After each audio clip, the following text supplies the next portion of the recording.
Talk to me. WSRadio.com.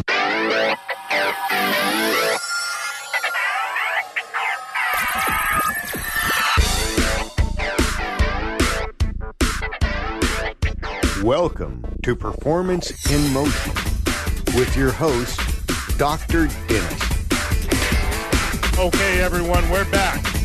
We are in the studio today with Mr. Wade Taylor, the president of WSRadio.com, also my friend and client, to discuss the neurological component of functional training. And in the last segment, Wade was kind enough to share his experience, his history of exercise and working out.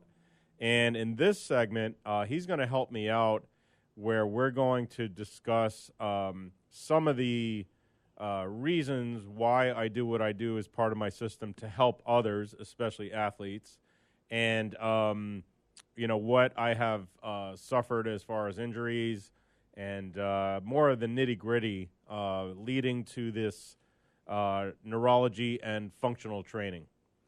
Yeah, it is an interesting contrast.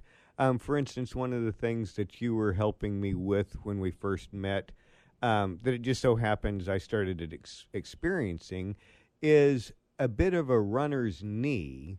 But here's the weird thing, I don't run. Right. But what we discovered is my lack of exercise was causing a certain muscle to be so weak that the other muscle was just in doing its job kind of overcompensating. And I know I'm explaining this wrong. But again, the point is here I was experiencing a pain from an injury because I didn't exercise. And many of the things that you're working me with are the challenges that come from a more sedentary life. Where contrast that with yours is you were the athlete, you were pushing, but you've got a whole different set of problems that you're addressing. And, doing athletics, injury is going to happen, right? Absolutely. I say this all the time. If you're active, you have something going on. You have either a chronic or acute area of discomfort, ailment, dull ache, whatever you want to call it. Exactly. And so not only do you have that wear and tear, but then you're pushing yourself to the limit. That opens up the capacity to something catastrophic. I can't even watch a lot of these, injury videos on YouTube of, quarterbacks and such. Right. But just you have the possibility of that catastrophic, situation again above and beyond the normal wear and tear. So what kind of things have you, for lack of a better phrase, blown out? Okay, so let's start with when I first started ice skating and playing hockey. I severely sprained my left ankle 6 times and my right ankle 7 times. Ooh, that sounds, at that frequency, that sounds like part of hockey. Well, yes, and I'm sure there was a predisposition there where there was an asymmetry, whether it was in the joint, muscles, tendons, whatever. Right. Now, this was before you had that deeper understanding of physiology. So what kind of things were you trying to do to compensate that maybe weren't the right things, but you didn't know any better? Well, that's actually a great question. So there were, now looking back on it and analyzing it, my core, which we've talked about quite a bit, and I'll just give a quick summary. If you took saran wrap, wrapped it around the front of your body, the sides of your body, and your back from your belly button to your ribs, that's part of the core. Your hip muscles, and then basically down your spine from the back of your neck to your hips. There's 3 columns called the paraspinals. If you could visualize 3 cables running on each side, very thick cables. So I know for a fact that on the right side of my body, the hip part of the hip muscles, which are part of the core, were not firing properly. So there was abnormal stress going down the chain. Okay, and then the ankle is that fragile, little thing that's trying to overcompensate for all the problems above. You just made me think of, the old cartoons with like the mouse holding up the chair that the elephant's, kind of teetering on. Right. And you know what's funny is prior to these hockey injuries, when I used to go on hikes, which that's why I didn't like going on hikes, I always sprained my ankle when I was younger. Okay. And let me just, draw the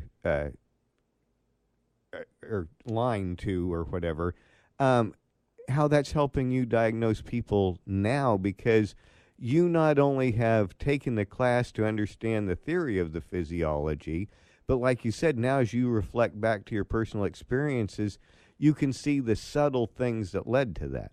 Right, and this is where that link is to neurology. There are a lot of people in sports medicine, and rightly so, that focus on orthopedics and muscle strength and flexibility, and that's fine. But that's only part of the equation. The second part is the brain and the information that almost like a phone line, these lines that go from the brain to the muscles back up to the brain, giving input, feedback. This is what, without this, there are no muscles. Okay, well, now help me understand, though, where the problem might lie, or maybe it's kind of all of the above. Is it the transmission network has a problem, or is it the transmission network is sending the wrong information? Yes and yes. Okay, so let's drill down into that. Yeah, so in short, when we compensate, sometimes we don't know that we're compensating. So we distort the normal program that's in our brain on how to move. Let's call it program A. The more we compensate, the more we lead to dysfunction, which over time changes that program to program B. Program B now gets accepted by the brain as the new program, the new normal.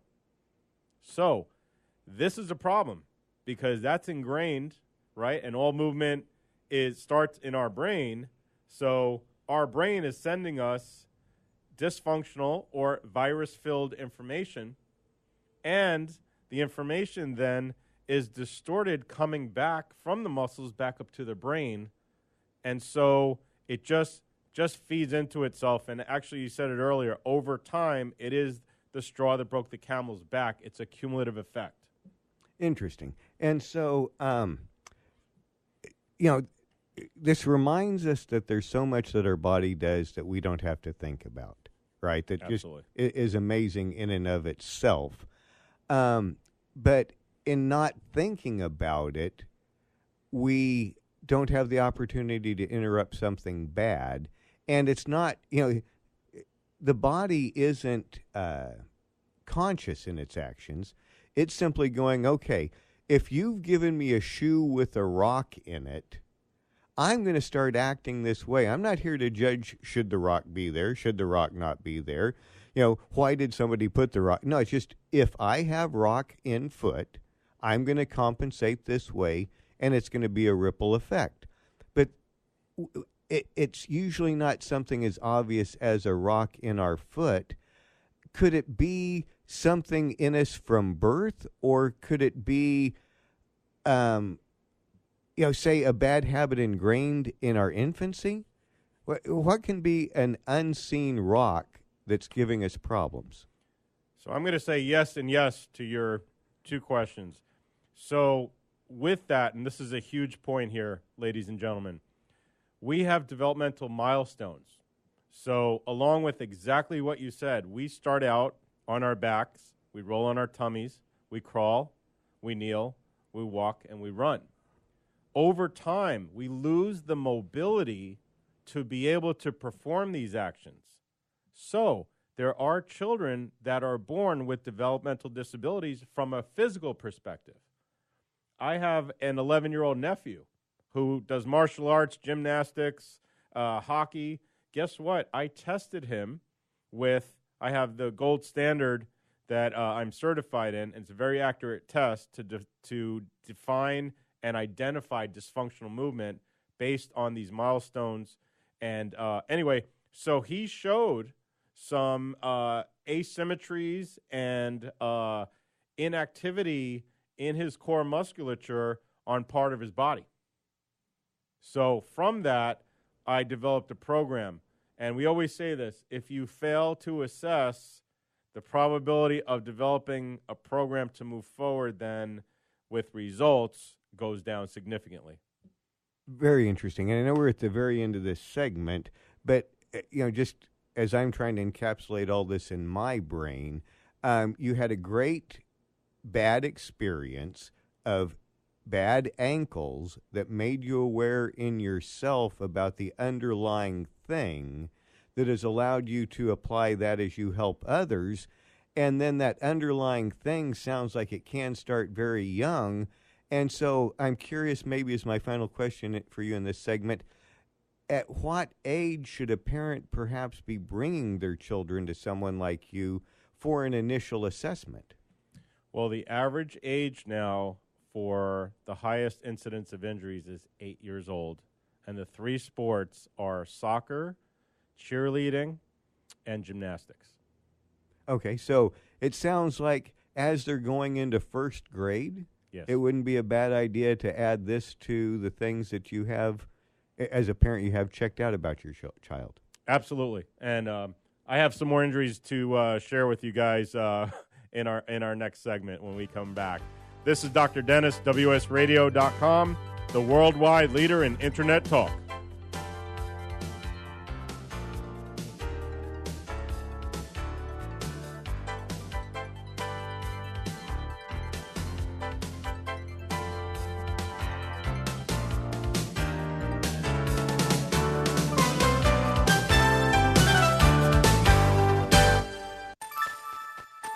Thank you for listening to WS Radio. Improve your business and your life with useful information from experts and thought leaders.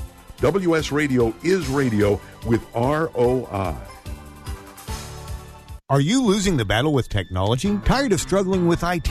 Ready to meet your IT dream team? Centrix IT is Southern California's leader in IT management. A 4-time winner of San Diego's fastest growing privately held companies, Centrix IT has provided Fortune 500 managed IT services to small and medium businesses for over 13 years. Put an end to your struggle with technology today at CentrixIT.com.